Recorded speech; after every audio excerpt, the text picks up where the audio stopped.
এই পাকোড়ার যে এত টেস্ট এটা আগে বুঝিনি, আজকে খেয়ে দেখলাম অনেক টেস্টি এই পাকোড়া। এটা বাসায় ট্রাই না করলে বুঝতে পারবেন না। হ্যালো এভরিওয়ান, আসসালামু আলাইকুম। নতুন ভিডিওতে সবাইকে স্বাগতম। আশা করছি সবাই ভালো আছেন। তো এই পাকোড়াটির জন্য এখানে আমি শাপলা ফুল নিয়ে নিয়েছি। শাপলা ফুলের উপরের যে সবুজ পাপড়িটা, সেই পাপড়িটা আমি এভাবে করে ছিঁড়ে ফেলে দেব। দিয়ে মাঝখান থেকে যে কলিটা আছে সেই কলিটাকে ফেলে দিয়ে শুধু পাপড়িটা নিয়ে নেব, ফুলের সাদা পাপড়িটা।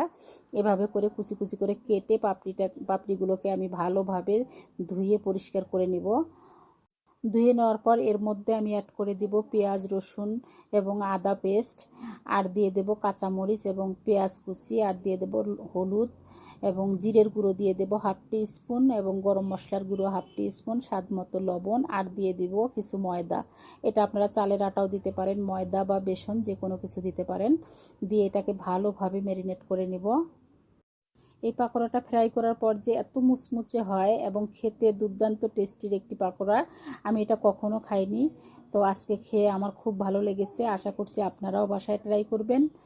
অনেক টেস্টি একটি খাবার। বিকেলের নাস্তার জন্য আমরা কিছু না কিছু তৈরি করতে থাকি। এভাবে করে যদি করে দেই, বাচ্চারাও খেতে পছন্দ করবে, বড় মানুষও এটা খেতে পছন্দ করবে। তো এভাবে করে পাকোড়ার শেপ দিয়ে আমি সবগুলো তৈরি করে নিয়েছি। এখন চুলোয় প্যান বসিয়ে দিলাম, এখানে রান্নার সাদা তেল দিয়ে দেব। এখন তেলটা গরম হয়ে গেছে, এখন এখানে দিয়ে দেব একটা একটা করে পাকোড়া। সব সুন্দরভাবে ভালোভাবে ফ্রাই করে নেব। তো আজকের ভিডিও আপনাদের কেমন লেগেছে সুন্দর একটা কমেন্ট করে জানাবেন, এবং লাইক শেয়ার করতে ভুলবেন না। একটি করে লাইক আশা করছি আপনাদের কাছে, একটি করে শেয়ার আশা করছি আপনাদের কাছে। তো এভাবে করে সুন্দরভাবে আমি পাকোড়াগুলো ফ্রাই করে নেব। এখন এটাকে আলতোভাবে উল্টে পাল্টে সুন্দরভাবে মুচমুচে করে ফ্রাই করে নেব। খেতে অনেক টেস্টি। আই হোপ আজকের ভিডিও আপনাদের পছন্দ হবে। আজকে এখানেই রাখবো। ততক্ষণ সবাই সুস্থ থাকবেন, ভালো থাকবেন।